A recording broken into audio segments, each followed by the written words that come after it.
श्री ज्ञानदेव तुकाराम. हरे राम राम राम हरे हरे, हरे कृष्ण कृष्ण कृष्ण हरे हरे, हरे राम राम राम हरे हरे, हरे कृष्ण कृष्ण कृष्ण हरे हरे, हरे राम राम राम हरे हरे, हरे कृष्ण कृष्ण कृष्ण हरे हरे.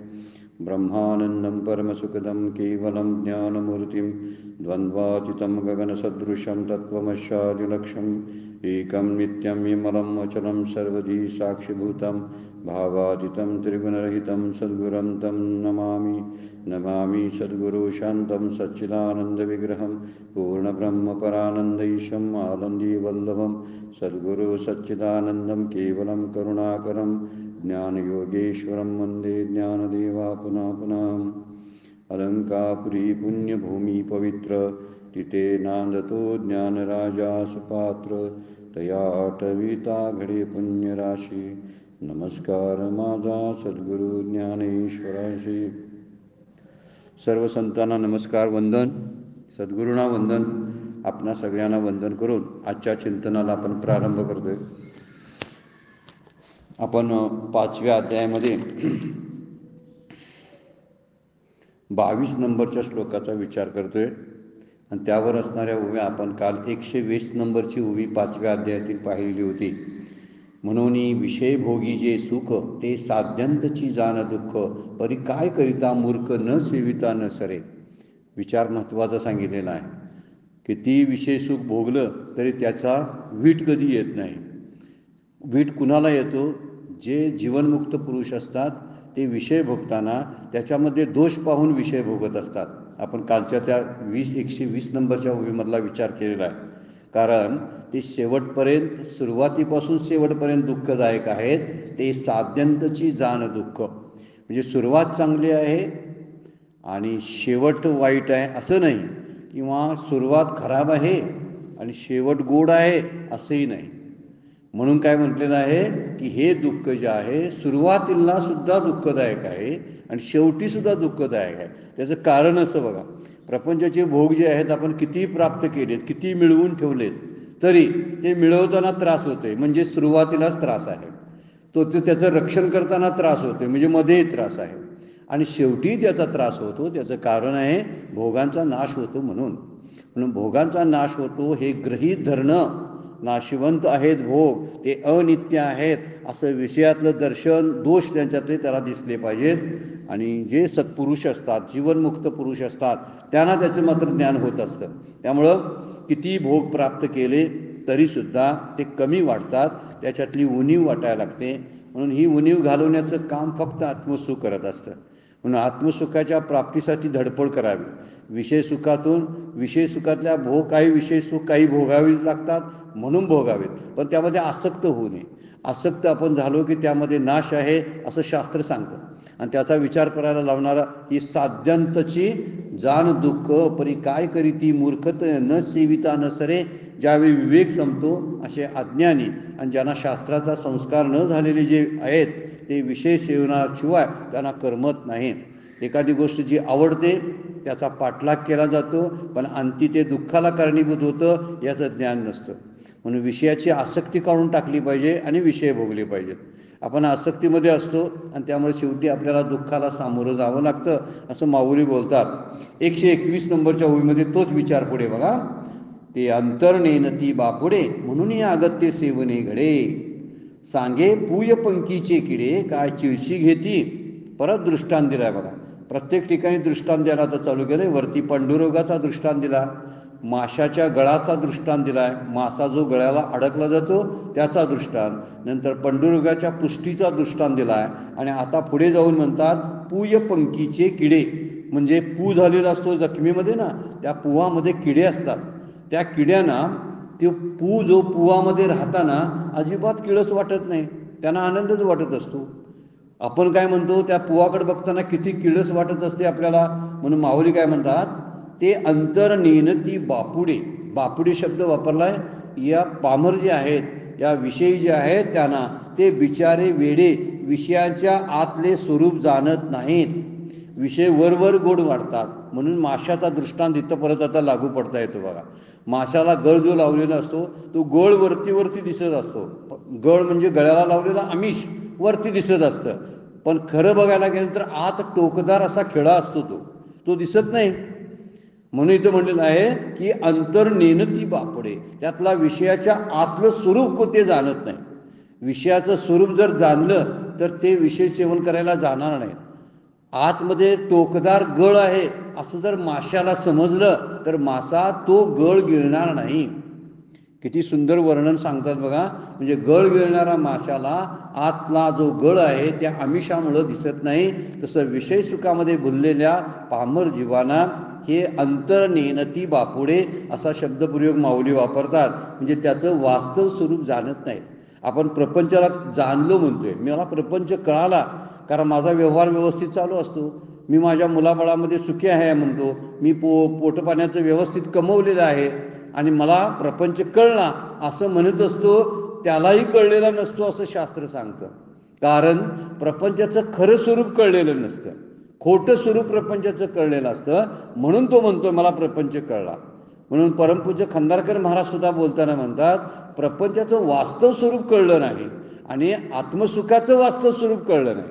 माझ्यामध्ये आत्मा आहे हे वास्तव कळलं नाही आणि विषय सुखामध्ये विषयामध्ये सुख नाही हेही कळलं नाही. म्हणजे दोन्ही कळलेले नसतात.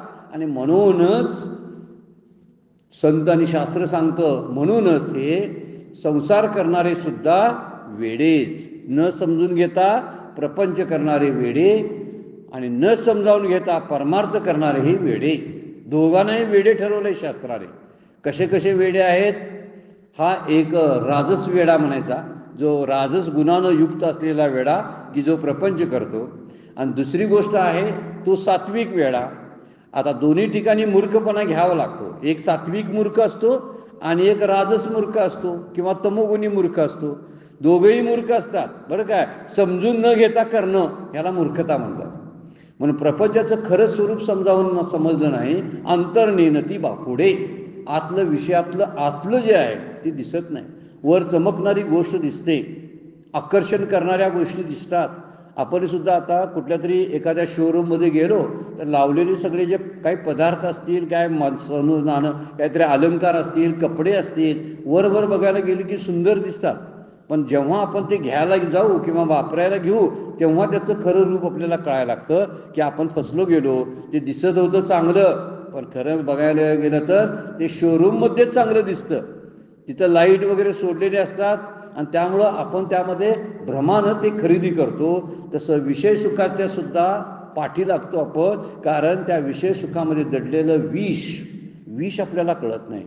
विषय हे विषासारखे आहेत असं संतांनी सांगितलेलं आहे. त्यामुळं त्याचा विचार करून ते घ्यावं. संत सुद्धा विषयांचं सेवन करत नाहीत का? करतात, पण तरीसुद्धा विचारपूर्वक त्याचं स्वरूप ओळखून करतात. जेवढं काय पाहिजे आहे, गरजेचं आहे तेवढंच घेतात, त्याच्या पलीकडे जाऊन घेत नाहीत. असा मुद्दा त्यातला आहे. म्हणून माऊली 121 नंबरच्या उभीमध्ये बोलतात ते अंतर्नेनती बापुडे, त्यातलं आतलं जे आहे ना दुःखाचा भाग त्यांना कळत नाही. म्हणून अगत्य सेवने घडे. अगत्य म्हणजे त्या मूर्खांकडून अवश्य सेवन घडतं, भोग घडतो. अवश्य सेवन घडे म्हणजे अगत्य शब्दाचा अर्थ आहे पहिल्यांदा. अगत्य म्हणजे पहिल्यांदा सेवन घडतं. म्हणजे पहिल्यांदा जी प्रायोरिटी आपण दिली जाते ती विषयांना दिली जाते, नंतर देवाला दिली जाते. बोलताना आपण म्हणतो की प्रभाते मनी रामचिंतित जावा, पण खरंच प्रभाते रामाचं चिंतन होते का? प्रभाती शब्द का वापरला? त्याचं कारण असं आहे की सुरुवातीला प्रायोरिटी दिलेली आहे, त्याला प्राधान्यक्रम दिलेला आहे. म्हणून अगत्य काय असायला पाहिजे? राम. तुकोबांचा अभंग आहे, पोटापुरते काम अगत्य तो राम. आणि इथं काय लिहिलंय? अगत्य सेवन घडतं विषयांचं. पहिल्यांदा विषय सेवन. आपण पोटात जर अन्न नसेल तर देवपूजेला बसू काय? पहिल्यांदा म्हणतो आपण नाश्ता वगैरे करूया आणि मग देवपूजा करूया. त्याचं कारण काय आहे? अगत्य विषय सेवन घडे. त्यातलं आतलं जे आहे अंतर्नेनती बापुडे, म्हणून अगत्य सेवने घडे. सांगे पुय पंकीचे किडे. काय चिळशी घेती? चिळशी घेती या शब्दाचा अर्थ आहे त्यांना घाणीची काय वीट येतो का कधी? पुवामध्ये असणारे जे किडे असतात तेच त्यांचं अन्न असतंय. किंवा एखाद्या गटारामध्ये सुद्धा किडे असतात बघा, त्या किड्यांना बाहेर काढून चालत नाही, ते जगू शकत नाहीत. आता त्या किड्यांना जर आपण म्हटलो तुम्ही एक गटारातलं घाण पाणी किंवा घाण पदार्थ दलदलीतलं खाऊ नका, आणि तुम्हाला आपण इकडे काहीतरी तूप देतो खायला, तुपामध्ये टाकले तर ते मरून जातील, कारण त्यांचं जीवनच ते आहे, म्हणून त्यांना किळस कधी येत नाही. तसं जे विषय आहेत, पामर जे आहेत, त्यांना विषय सेवन, अगत्य सेवन केल्याशिवाय जमत नाही. आणि त्यांना ते कसे आहेत तर त्यांना त्या पुवातल्या किड्याची उपमा माऊली देतात. आपण त्यातलेच आहोत बरं का. आपल्याला हा मुद्दा लागू करून घेतला पाहिजे. आपल्याला सुद्धा विषय सेवन करताना भान राहत नाही, आपण किती सेवन केलं, किती वस्तू किती भोगलो आपण, या सगळ्या गोष्टीचा विचार आपण करत नाही. एखादी खायची वस्तू आहे, पाहायची वस्तू आहे, ऐकायची वस्तू आहे, सगळ्या वस्तू शब्दस्पर्श रूपरसगंध या पंच या ज्या विषयांचे आहेत, त्या विषयातून येणारे भोग जे आहेत हे गरजेपुरते घ्यावेत असं संत सांगतात. कारण ते लागतातच, त्याशिवाय एखादं जगू शकत नाही म्हणून लागतात. पण त्याच्या पलीकडे जाऊन गरज संपवून जी चैनीसाठी आणि हौशेसाठी ज्या गोष्टी केल्या जातात त्याचा विचार करायला लावतात, त्यांना म्हणतात हे पुवातले किडे आहेत. पुवातल्या किड्यांना पुवाची जशी किळस येत नाही तशी या विषयानी पामरी लोकांना म्हणजे तुम्हा आम्हाला विषयांचं सेवन करताना किळस वाटत नाही. आपण पुन्हा पुन्हा अगत्य सेवने घडे, कारण अंतर्नेनती बापुडे, त्याचं खरं स्वरूप आपल्याला कळलेलं नसतं. जशी पुवातील किड्यांना त्याची घाण वाटत नाही तसं त्यांना सुद्धा म्हणजे विषय सेवन करणाऱ्यांना आपण विषय किती सेवन करतो त्याचं भान राहत नाही. म्हणून विचार सांगितलेला आहे. मागच्या सुद्धा चिंतनामध्ये आपण पाहिलं की त्यामधले दोष पाहिले पाहिजेत. तो परतंत्र विषय आहे, अनित्य आहे, दुःखरूप आहे, नंतर मिथ्या आहे. या 4-5 त्याच्यातले जे दोष आहेत हे विषयातले दोष पाहिले पाहिजेत. या विषयांच्या दोषाबद्दलची चर्चा आपण पुढच्या काही ओव्यामधून करणार आहोत. मिथ्या आहेत म्हणजे काय, अनित्य म्हणजे काय, तरी पण थोडी चर्चा आपण केलेलीच आहे. कालच आपण विचार केला होता की कुठलाही विषय भोगायचा झाला तर त्यासाठी पहिल्यांदा इंद्रिय लागतात. इंद्रिय नसतील ना तर विषय कसा भोगता येईल. पाहणं हे डोळ्याचं काम आहे. डोळा हा इंद्रिय आहे, पण पाहायचं असेल तर डोळाच पाहिजे ना. डोळ्याशिवाय पाहता येत नाही. म्हणजे पाहण्याचा भोग जर घ्यायचा असेल, मला सिनेमा पाहायचा आहे, मालिका पाहायची आहे टी व्हीवरली, तर माझ्याकडे डोळे पाहिजेत. डोळ्याच्या आणि विषयांच्या संघाशिवाय आपल्याला भोग घडतच नाहीत. म्हणजे भोग घडायला सुद्धा आपल्याकडे दोन्हीची तरी गरज आहे. पहिल्यांदा एक म्हणजे विषय तरी असायला पाहिजेत आणि इंद्रिय पण चांगली पाहिजेत. काही लोक आता आजारी असतात. आजारी लोकांच्या पुढे जरी पंचपक्वानाचं ताट जरी मांडून ठेवलं तरी त्याला ते खाऊच वाटत नाही किंवा खाता येत नाही, किंवा डॉक्टरनी पथ्य सांगितलेली असतात म्हणून खाता येत नाही. आता सेवन घडते काय बघा, समोर आहेत पण त्याचा आनंद मिळतो भोगातला नाही मिळत. का? इंद्रिय कमकुवत झालीत म्हणून. तसं आपल्या डोळ्यानं दिसायचं बंद झालं, कानानं ऐकायचं बंद झालं तर आपल्याला काहीच संयोग घडत नाही ना विषयांचा. म्हणजे विषय भोगण्यासाठी इंद्रिय असायला पाहिजे. म्हणून विषय परतंत्र आहेत.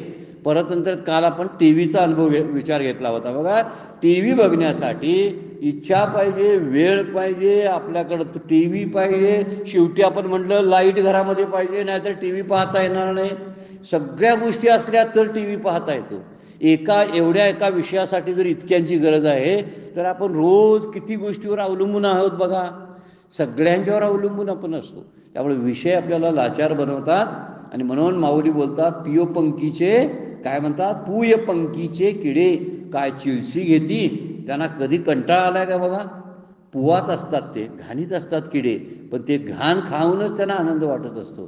काही ती छोटी छोटी डुकरं असतात बघा, शहरामध्ये आपल्याला बघायला मिळतात, घाणीत असतात दिवसभर. ते आपण म्हणते त्यांना कंटाळा येत नसेल का, तर कंटाळा कसा येईल, त्यांचं ते खाद्यच आहे.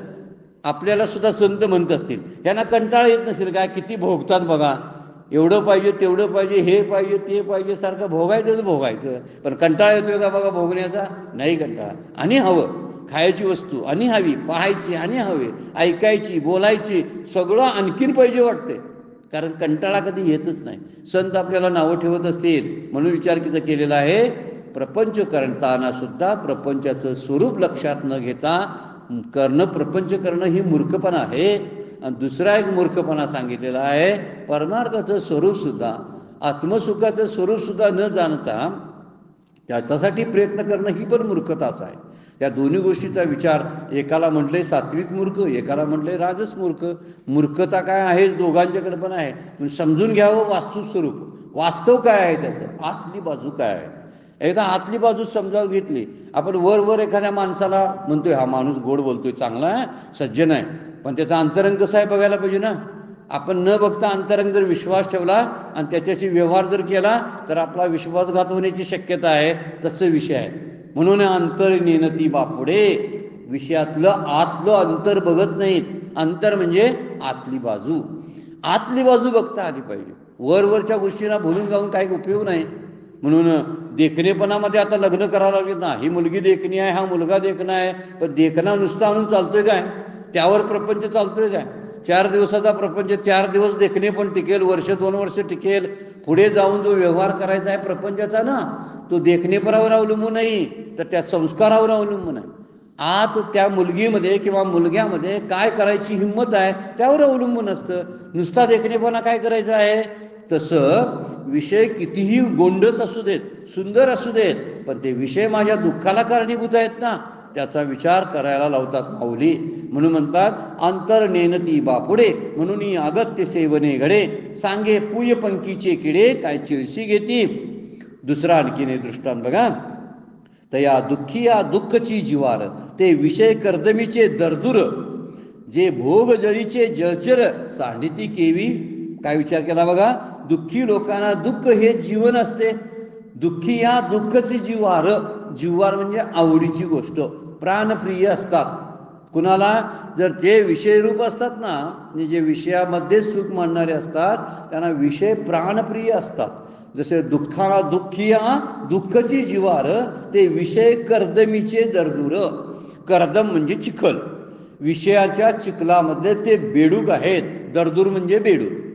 हे कुठं बेडूक, कोणाला बेडूक म्हणले, आपल्याला बेडूक म्हणतात बरं का. आपण ते आपल्याला लावून घ्यावं लागते ज्ञानेश्वरी वाचताना. कर्दम शब्द हा चिखलासाठी वापरलाय आणि त्या चिखलातला बेडूक आपण असतो. विषय कर्दमीचे दरदूर, ते भोगजळीचे जलचर, भोगरूपी पाण्यातील ते प्राणी आहेत, जलचर प्राणी आहेत. जलचर म्हणजे पाण्यात असणारे. मग ते विषयांचा व त्यांच्या भोगांचा कसा त्याग करतील, त्याग कसा घडेल, त्या चिखलात असतात ना. मग त्या चिखलातून बाहेर पडेल त्यावेळी त्याग घडणार आहे.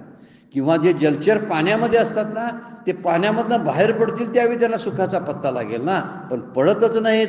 चिखलातून बाहेर पडायला बेडूक तयार होत नाहीत. म्हणून ह्या दुःखीयांना दुःखची जिव्हार, जिव्हार म्हणजे प्रमुख गोष्ट असते, आणि त्यांना दुःख झाल्याचं काय वाटत नाही.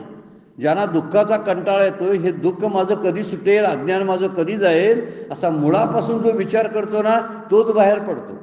पण मला जर प्रपंचच आवडत असेल, विषयच आवडत असेल, तर बाहेर कसं पडता येईल सांगा बघू. माऊलींची सारखी उभी आपण घेतोय ती. विषय विषयाचा परिपाडू, गोड परमार्थ लागे कडू, कडू विषय तो गोडू जीवाशी झाला. कडवट असणारे प्रपंचातले विषय आपल्याला गोड वाटायला लागतात, आणि गोड असलेला परमार्थ भगवंताचं नामस्मरण आपल्याला कडवट वाटतं, करावंसं वाटत नाही. कारण काय, त्याला विषय गोड आहेत म्हणून नाम गोड वाटत नाही. जेव्हा नाम गोड वाटायला लागेल तेव्हा विषयांचा कंटाळा येईल, त्यावेळी विषयांचा वीट येईल असं संत म्हणतात. संतांना नाम आवडतंय म्हणून त्यांना विषयामध्ये वावरणं आवडत नाही. हा विचार इथं सांगितलेला आहे. म्हणून शब्द वापरलाय बघा, भोग जळीचे जळचर, म्हणजे जे भोगरूपी नदी जी आहे ना, त्या नदीतले ते मासे किंवा नदीतले प्राणी आहेत. आणि विषय कर्दिमीचे दरदूर, म्हणजे विषयातल्या चिखलाचे, म्हणजे विषयाला चिखल शब्द वापरलाय. किती विचार सांगितलाय बघा, म्हणजे वाईट गोष्ट वापरली. चिखल म्हणजे ज्यातून बाहेरच पडता येत नाही असा चिखल आहे तो. त्यामुळे विषयांची दलदल जी असते ती माणसाला मरेपर्यंत त्यातून बाहेर पडायला काय होत नाही, पडूच देत नाही. मरेपर्यंत नव्हे, मृत्यूनंतर सुद्धा जन्माला घालायला कारण त्या विषयाची आसक्तीच असते. म्हणून आपण त्याचा साध्यंत जाऊन आत जाऊन त्याचा विचार केला पाहिजे, किंवा विषयांचं खरं स्वरूप जाणून घेतल्याशिवाय ते आपल्याला कळणार नाही. म्हणून इथं दृष्टांत बेडकाचा दिलेला आहे, चिखलात असलेल्या बेडकांचा आणि भोगरूपी नदीत असलेल्या प्राण्यांचा, जलचर प्राण्यांचा दृष्टांत दिलेला आहे. फार सुंदर दृष्टांत दिलेले आहेत बघा. 122 नंबरच्या ओळीमध्ये 123 नंबरची ओवी. आणि दुःख योनी जिया आहाती, या निरर्थक तरी नव्हती, जरी विषयावर विरक्ती धरती जीव. आता माऊलींनी जरासा विनोद कसा केलाय बघा. काय म्हणतात ते, दुःखी योनी जिया हाती, असे वाटते बापडे भोगाचा त्याग करतील तर दुःख भोगणाऱ्या ज्या योनी आहेत त्या निरर्थक होणार नाहीत काय. म्हणजे ज्या योनीमध्ये, ज्या जन्मामध्ये, ज्या शरीरामध्ये आल्यामुळे दुःख भोगायला लागतं ती शरीर निरर्थक होतील ना. मग ती त्यांनी जन्म कुठं घ्यायचा. उदाहरणार्थ आपण मगाशी विषयातले बेडूक म्हटले, विषयातल्या चिखलाचे बेडूक.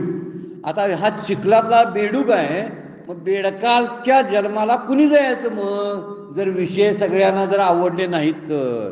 म्हणून माऊली म्हणतात विषय आवडतात ती एक गोष्ट बरीच आहे, नाहीतर दुःख योनी जे आहेत म्हणजे ज्या पशु योनी आहेत, प्राणी आहेत, ते दुःखच भोगत असतात. नरकामध्ये असणारे प्राणी दुःखच भोगत असतात. मग नरकात कुणी जायचं. सगळ्यांनी जर समजा विरक्ती स्वीकारली आणि वैराग्य आलं विषयाचं, तर दुःख कोणी भोगायचं. माऊलीने इथे विनोद केलाय बरं का. दुःख कोण बघणार मग. आणि दुःख योनी जिया हाती, जेवढे जेवढे म्हणून दुःख निर्माण करणारे शरीर आहेत ती या निरर्थक तरी नव्हती, त्यामुळे ते निरर्थक होतील. काय उपयोग होणार आहे शरीराचा. आता कोणी जायचं मग त्या डुकरांच्या जन्माला. मग सगळेच जर विषयापासून विरक्त झाले तर माऊली म्हणतात मग डुकरं कोणी व्हायची. मग डुक्कर व्हायसाठी, त्या पुवातले किडे व्हायसाठी कुणीतरी विषयांचं सेवन केलंच पाहिजे ना. म्हणून ते करतात, ते बरं आहे असं म्हणतात. तरी जरी विषया विरक्ती धरती जीव, जर विषयाची विरक्ती येईल म्हणजे विषयाची आसक्ती निघून जाईल तर सगळेच काय होतील, त्या पशुयोनीमध्ये जायचं कोणी. मग सगळे माणसंच होतील, देव होतील सगळे. म्हणून म्हणतात ते आहे ते बरं आहे. फार सुंदर दृष्टांत दिलाय बघा. माणसं विषय प्राप्ती करता पाप करतात, म्हणून त्यांना पुढच्या जन्मात पशुपक्षाच्या योनी प्राप्त होतात. जर ही माणसं विषयाविषयी वैराग्य धारण करतील तर ते दुःख भोगणाऱ्या ज्या पशुपक्ष्यांच्या योनी आहेत त्या कोणी भोगाव्यात. मग त्या पशुपक्ष्यांच्या जन्माला जायचं कुणी. पापच करायचं बंद झालं तर, आणि विषयामधलं दोष सगळ्यांना दिसायला लागलं आणि विषयाचं वैराग्य आलं तर. म्हणून माऊलींनी ती उभी टाकलेल्या 123 नंबरची, आणि दुःख योनी जिया हाती ती या निरर्थक तरी नव्हती, जरी विषयावरी विरक्ती धरती जीव. 124 नंबरची तसलीच उभी बघा ने. ना तरी गर्भवासादी संकट का जन्म मरणीचे कष्ट, हे विसावे विन वाट वाहवी कवने. बघा काय अर्थ म्हणतात. एक किंवा गर्भात राहण्याचे किंवा गर्भातून बाहेर निघण्याचे जे संकट आहेत, ते जन्म मरणाचं कष्ट विश्रांती न घेता अनेक युनिट जाण्याचा मार्ग कोणी चालावा. मग माणसं जन्मालाच येणार नाहीत. जर वैराग्य झालं तर जन्म मरण थांबणार नाही, सगळी मुक्त होतील. मुक्त झाली तर जन्म मरणाचं कष्ट कुणी भोगायचं. माऊली परत आणि वेगळाच विनोद सांगायला लागले बरं काय. या सगळ्यांना कष्ट भोगायसाठी तरी काहीतरी कारण पाहिजे ना. म्हणून म्हणलेलं आहे की हे जे आहेत चिखलातले बेडूक, तर चिखलात बेडूक म्हणून जन्माला यायला पाहिजेत ना. नाहीतर काय होईल मग बेडकाच्या जन्माला जायचं कोणी. सगळ्यांनीच विरक्ती जर विषयावरती झाली तर. म्हणून ते बरोबर आहे म्हणतात माऊली, विनोदानं बोलतात बघा. बेडकाने चिखल खावा काय ठावा सागर. त्याला काय सागराचा पत्ता लागणार आहे. तो चिखलातच राहणार आहे, सारखा चिखलच खातो. काय म्हणतात, कमलकंदा आणि दरदोरी नांदनुक एकची घरी, परी पराग सेवजी भ्रमरी येरला चिखलची उरे. बेडकाचं वर्णन केले बघा 9व्या अध्यायामध्ये. विषयांच्या सुखामध्ये अडकलेले जे असतात ना, त्या बेडकाला फक्त चिखलच खावा लागतो. कमलकंदा आणि दरदोरी, दरदोरी शब्द आहे बेडूक. कमलकंद म्हणजे कमळाचं फूल, आणि बेडूक काय नांदनुक एकची घरी, एकाच ठिकाणी राहायला असतात. कमळाचं फूल आणि बेडूक. आणि काय होतं, पराग सेवजी भ्रमरी, एखादा बाहेरचा भुंगा येतो आणि त्या कमळातला पराग म्हणजे तो मध आहे तो घेऊन जातो. आणि येरला चिखल चिवरे, आणि बेडकाला खायला काय चिखल. कसा दृष्टांत दिलाय बघा. इतके वर्षे बेडूक त्या कमळाच्या फुलाच्या बाजूला असतो, तिथंच राहत असतो चिखलामध्ये. पण त्याला कळत नाही की या कमळाच्या फुलामध्ये परागकण आहेत, मध आहे, तो खावा असं वाटत नाही. तर काय खातो तो चिखलच खातो फक्त. माणसांचं, आपल्या जीवांचं सुद्धा तसंच आहे. प्रपंचामध्ये नुसता चिखल जीवत बसत असतो आपण. हे माझं ते माझं म्हणतो, त्याच्यावरती आसक्ती धरतो आणि त्या आसक्तीमध्ये दुःख भोगायला लागतो. म्हणून संत सांगतात विषयाची आसक्ती टाकून दिली पाहिजे, आणि जेवढे गरजेपुरते विषय आहेत तेवढेच भोगले पाहिजेत आपण. त्याच्या पलीकडे जाऊन त्याचा विचार आपण जेव्हा करतो तेव्हा दुःखच पदरात येतं. आणि याचा विचार करायला लावणारी ही ओवी आहे. ते म्हणतात ना तरी गर्भवासादी संकट, जन्माचं संकट आहे, जन्माला यायचं संकट आहे. गर्भवासामधलं संकटाचं वर्णन समर्थांनी दासबोधामध्ये इतकं सुंदर केलेलं आहे. प्रत्यक्षात खरंच जाऊन ते दासबोधामधले तो समास वाचावाच, म्हणजे कळायला लागेल की हे केवढं मोठं संकट आहे. म्हणजे आईचे सगळे जे ते काय असतील सगळे जे ना रक्त मांस वगैरे त्याच्यामध्ये तो पिंड फिरत असतो 9 महिने. किती त्याला श्वास घेताना किती अडचणी येत असतात, तरी पण तो आकडा तिकडा त्यामध्ये राहत असतो.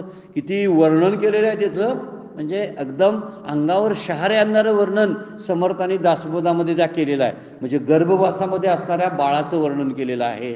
जन्माला येताना त्रास आहे, नंतर लहानपणी किती त्रास आहे.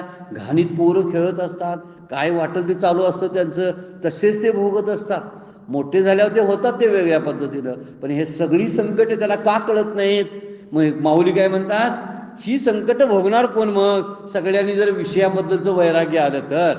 म्हणून त्यांना त्या योनी सार्थक होण्यासाठीच जणू काय विषयाबद्दलची आसक्ती ह्या जीवामध्ये ठेवलेली असावी, असा त्याचा अर्थ आहे, असं माऊली सांगालेलं आहे. त्यामुळे गर्भवासादी संकट आहेत, कोण भोगणार.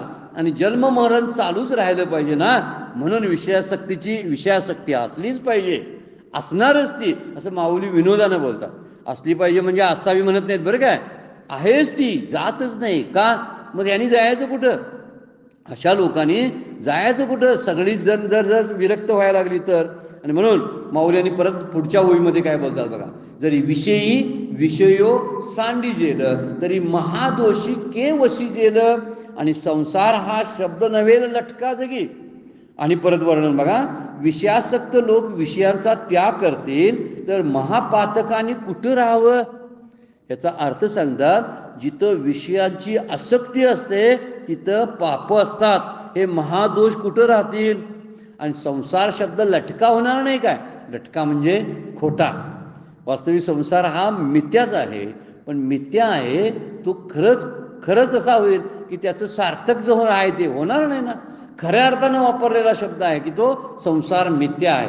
हे मिथ्या पण त्याला आलं कशामुळं, तर त्याचं कारण आहे की पुढे म्हणलं की सगळे महादोष असतात ते विषयासक्त लोक आहेत ना त्यांच्याजवळ जाऊन राहतात. मग महादोषाने राहायचं कुठं. माऊली परत विनोदाची सगळ्या ओव्या येतात बघा, की तरी विषयो सांडिजेल. जर विषयासक्त लोकांनी विषय टाकून दिले, त्याची आसक्ती टाकून दिली, तर पापाने राहायला जायचं कुठं. म्हणजे पाप कुठं राहते म्हणायचं आहे माऊलींना, जिथं विषयासक्ती आहे, विषयांचा विचार न करता विषय जिथं भोगले जातात त्या ठिकाणी पाप राहतं. मग पाप राहायची जागा म्हणजे विषयासक्त माणसाचं अंतःकरण, असं त्याचं वर्णन आहे. मग त्या ठिकाणी वर्णन त्या कशासाठी केलंय, तर आपलं अंतःकरण शुद्ध व्हावं यासाठीच केलेलं आहे. आपल्या अंतःकरणामध्ये दोष राहू नयेत, पापांची वस्ती असू नये यासाठी सांगितलेलं आहे. त्यामुळे हे महादोष त्याला सोडून जात नाहीत, त्याच्याजवळच राहतात. का, जिथं जिथं विषयासक्ती तिथं तिथं पाप महादोष. आणि संसार हा शब्द नव्हे लटका काय, मग लटका पडेल ना, खरंच तो लटका आहे. मग त्याला खरंच सार्थक पण जे दिलेलं आहे ना, अर्थ प्राप्त करून दिला आहे लटकेपणाला. कुणी, तर विषयासक्त जीवानी. खरंच तो लटका आहे. माऊलींचा शेवटचा अभंग आहे हरिपाठाचा, की लटिका व्यवहार सर्व हा संसार वाया येरजार हरी विन. माऊली काय बोलतात, सगळा संसाराची सगळं चक्र जे आहे हे लटकं आहे. लटकं म्हणजे मिथ्या आहे, खोटं आहे. आणि लटिका व्यवहार सर्व हा संसार, हा संसारातला सगळा व्यवहार आहे ना मिथ्याच आहे. आणि या मिथ्या ठरायला कारण मी गोष्ट कोणती पडली, विषयासक्त जीव.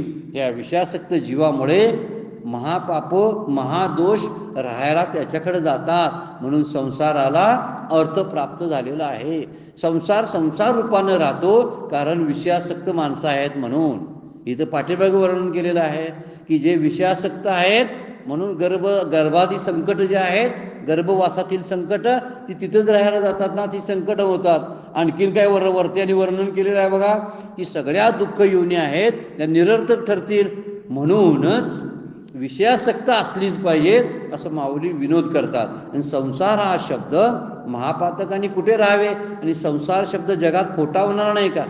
जगात खोटा ठरेल, मग संसार सत्य मानायला लागतील लोक. मग जर विरक्ती आली विषयाबद्दलची तर संसार सत्य मानायला लागतील, म्हणून सांगितलेलं आहे. म्हणून अविद्या जात नाथिले ते तिहीची साच दाविले, जीही सुखबुद्धी घेतले विषय दुःख. परत माऊली वर्णन करतात बघा, काय म्हणतात, ज्यांनी सुखाच्या समजुतीने विषय दुःख घेतले त्या विषय सक्तानीच जगातील खोटी अज्ञाने खरी करून दाखवली आहेत. अज्ञान माया खोटा आहे, पण खरं कुणी करून दाखवलं? विषयासक्त जीवानी. जेवढे जेवढे म्हणून विषयासक्त आहेत त्यांनी सगळी अविद्या खरी आहे, अज्ञान खरं आहे असं वाटायला लावलं. हे लोक ब्रह्माला प्रमा, दुःखाला सुख, मिथ्याला सत्य, अधर्माला धर्म आणि त्याला नाही असे मानतात. म्हणून मुळात खोटी अज्ञाने पण खऱ्या ज्ञानासारखी झाली, त्याला कारण विषयासक्त आहेत. काय म्हणतात, जी ही सुखबुद्धी घेतले विषय दुःख. हे विषयातलं दुःख आहे, पण त्यांनी सुख म्हणून दाखवलं जगाला. लोक वावरतात ना, आता सुद्धा बोलताना म्हणतात माझ्याकडे इतक्या गाड्या आहेत, माझा पगार इतका आहे. हे मिरवणं जे आहे ना, हे वास्तविक विषयातलं दुःखच आहे, पण आपल्याला ते कळत नाही. म्हणून म्हणतात हे काय विषय दुःख आहे, ते सुखबुद्धी घेतले त्याला सुख म्हणायला लागलेत. खरं बघायला गेलं तर ते दुःख आहे, पण त्याला सुख म्हणतात. आता त्याला काय करायचं माऊली बोलतात, ते म्हणतात म्हणून अविद्या जात नाथिले. सगळं जे अज्ञान आहे, अविद्या म्हणजे अज्ञान किंवा त्याला आपण म्हणूया माया. माया किंवा अविद्या जे आहे हे खरं करून दाखवण्याचं काम तिहीची साच दाविले. साच म्हणजे खरं करून दाखवलं. माया अज्ञान लटके आहेत, संसार लटका आहे, पण खरा करून दाखवण्याचं काम या विषयासक्त जीवानी केलेलं आहे. जे विषयामध्ये सतत वावरतात त्यांनीच या संसाराला खरेपणा आणून दिलेला आहे असं माऊली बोलतात. म्हणून 126 नंबरच्या ओळीमध्ये अविद्या जात नातेले 127 नंबरची ओळी, या कारणे ग सुभटा हा विचारिता विषय ओखटा, तू जने काही या वाटा विसरून जाशी. आता मात्र माऊली वर्णन करून सांगाल नाही, अर्जुनाला म्हणतात हे जे विषय आहेत ना, विचार करून पाहिले तरी वाईट आहेत. विषयामध्ये आसक्त होणं वाईट आहे, विषय भोगणं वाईट नाही बरं काय. झोप घ्यावी लागते, जेवावं खावं लागतं, बोलावं लागतं, ऐकावं लागतं, पण त्याला प्रमाणशीर असलं पाहिजे. विधी ते सेवन ते विषय त्यागा समान. तुकाराम महाराजांचा अभंगच आहे, विधी ते सेवन. विधी म्हणजे व्यवस्थित प्रमाणात जर कोण सेवन करत असतील तर ते त्यागल्या समानच आहे. म्हणजे पोटाला लागतं तेवढंच खातो ना, ते त्याग केल्यासारखंच आहे. पण पोट भरून झालं तरी बी खायची इच्छा राहते, ही गोष्ट वाईट आहे असं माऊलींना सांगायचं आहे. आणि म्हणून म्हणतात ते काय, या कारणे गा सुभटा. सुभटा शब्द वापरला अर्जुनासाठी. अर्जुना हा विचारिता विषय ओकटा. ओकटा म्हणजे वाईट आहे. हे विषय जे आहेत ना, विषय विषयाचा परिपाडू, ते विषवत आहे. म्हणून तू काय कर, तू झने कही या वाटा, तू चुकून सुद्धा या विषयाच्या मार्गाला जाऊ नकोस. जने कही या वाटा विसरूनही जाशील. चुकून तू कदाचित जाशील, विसरूनही जाशील म्हणजे तुला कळणार नाही ते विषयाचे स्वरूप काय आहे, म्हणून तू त्या रस्त्याला जाशील, तर जाऊ नकोस असं वर्णन केलेलं आहे. म्हणजे 127 नंबरची ओळी अर्जुनाला उपदेश केलेला आहे. आतापर्यंत 126 नंबरच्या ओळीपर्यंत विषय सुखाचं जे दोष आहेत विषयातले याचं वर्णन माऊली करतात. आणि 127मध्ये त्याचा उपसंहार केलेला आहे. आणि त्यामध्ये म्हणतात, अर्जुना तू या मार्गाला जाऊ नकोस, कारण भोग हे प्रारब्धाधीन आहेत, परतंत्र आहेत. त्यासाठी झगडू नकोस. तू हेच पाहिजे असा आग्रह संसारामध्ये करू नकोस. आग्रह जेव्हा संसारामध्ये होतो त्यावेळी त्या आग्रहामुळंच आपल्याला दुःख प्राप्त होतं. असंच घडलं पाहिजे, हेच मला मिळालं पाहिजे असा हट्ट करू नकोस तू, त्यामुळं तुला दुःख प्राप्त होईल. म्हणून भगवत प्राप्ती ही स्वाधीन आहे आणि विषय जे आहेत ते पराधीन आहेत. प्रपंचातली सगळी सुख पराधीन आहे आणि भगवंताची प्राप्ती मात्र स्वाधीन आहे. कारण आपल्याजवळ आहे भगवंत आणि विषय आपल्यापासून खूप दूर आहेत. विषय प्राप्तीसाठी विषय आणि इंद्रियांची जोड लागावी लागते. त्यासाठी शरीर चांगलं असावं लागतं.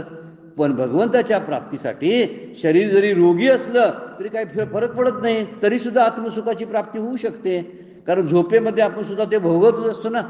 तर त्यावरून माऊली म्हणतात की भगवत प्राप्ती ही स्वाधीन आहे, म्हणून या भोगातून बाहेर पडतो म्हणजे भगवंताची आणि आत्मसुखाची तुला प्राप्ती होईल.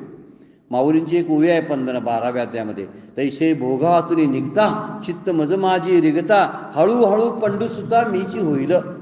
तर तू जर भोगातून तुझं चित्त बाजूला काढलंस, मन जर बाजूला बाहेर काढलंस ना, तर हळूहळू तुला सवय होईल आणि त्या अभ्यासामुळं तुला भगवंताची प्राप्ती होईल. ही साधना म्हणून सांगितली आहे बरं काय. भोगातून आपलं चित्त हळूहळू बाहेर काढावं.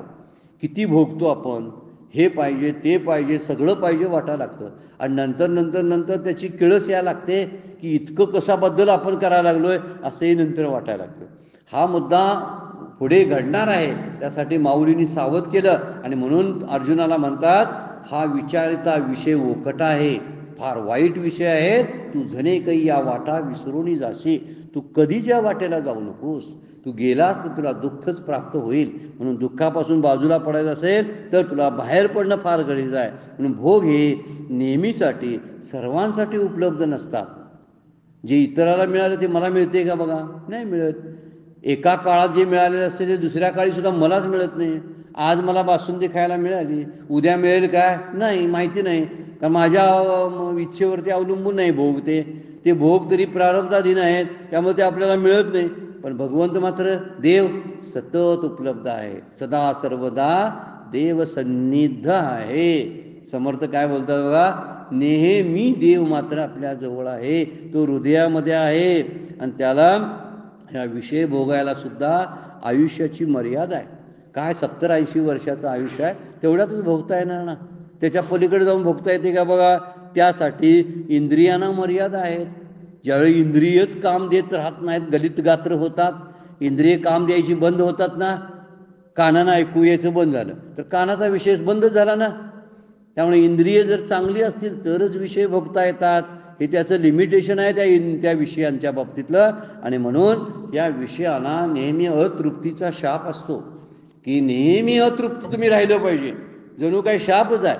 ऐकलेलं पुन्हा ऐकावंसं वाटतं, खाल्लेलं पुन्हा खावंसं वाटतं, पाहिलेलं पुन्हा पाहावंसं वाटतंय. याचा अर्थ अतृप्ती कायम राहते, कधी तृप्त कोण झालेला नाही. त्याचं कारण आहे भोगासाठी आवडते विषय लागतात, इंद्रिय चांगली लागतात, भोगण्याची इच्छा लागते, विषय आणि इंद्रियांचा संयोग व्हावा लागतो, आणि हे सगळं मग सुखाचा अनुभव येतो, विषय सुखाचा.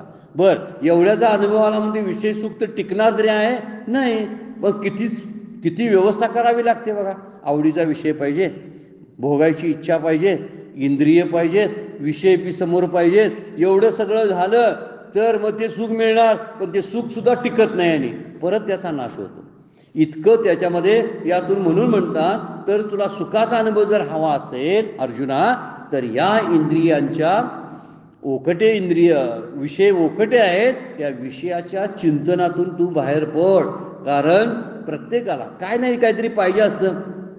सुख सुविधा मान प्रतिष्ठा मिळाल्यानं प्रसन्न होणं हा सुद्धा भोग आहे म्हणते हा शास्त्र. एखादा मान मान्यता मिळते, सुखसुविधा प्राप्त होतात, हा सुद्धा एक प्रकारचा भोग आहे.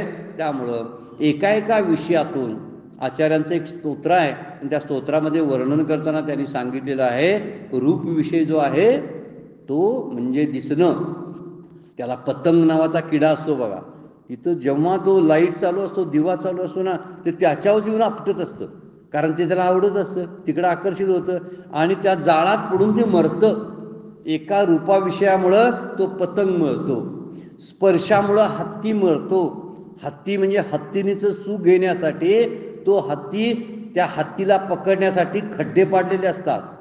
आणि ते खड्डे कशासाठी पाडलेले असतात, तर हत्ती यावा तिथं म्हणून. मग त्यात हत्तीनींना सोडलं जातं, त्या खड्ड्यात हत्तीनीच्या आकर्षणामुळं ते हत्ती त्या खड्ड्यात बसता येतात, आणि त्यावेळी हत्ती पकडणारे जे लोक असतात ते बरोबर हत्तीला पकडतात. हा स्पर्श विषय झाला.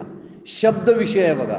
शब्दाच्या म्हणजे जे गाणं चालू असतं ना, त्याला गाण्याला भुलून एखादं हरिण सुद्धा त्या म्युझिकच्या संगीताच्या पाठीमागून जात असतं, आणि सापळा रचून बरोबर हरीण पकडणारे असतात लोक ना, असं सुंदर गोड म्युझिक लावून त्यांना पकडत असतात. म्हणजे हा शब्द विषय आहे. रस विषयाचा विचार मागच्या वेळा आपण केला बघा. मासा जो आहे ना तो गळाला गिळतो कशासाठी, तर रस विषय जिभेचा विषय आहे तो प्राप्त करण्यासाठी. आणि गंध म्हणजे सुगंधासाठी भुंगा येतो आणि कळीमध्ये अडकून बसतो. रात्रभर सुटत नाही तिथून तो आणि गुदमरून मरून जातो त्या कळीमध्ये. कशासाठी आलेला होता तो, वासाला आकर्षित होऊन तिथं आलेला होता. 5 विषयांचे असे 5 वेगवेगळे प्राणी सांगितलेले आहेत.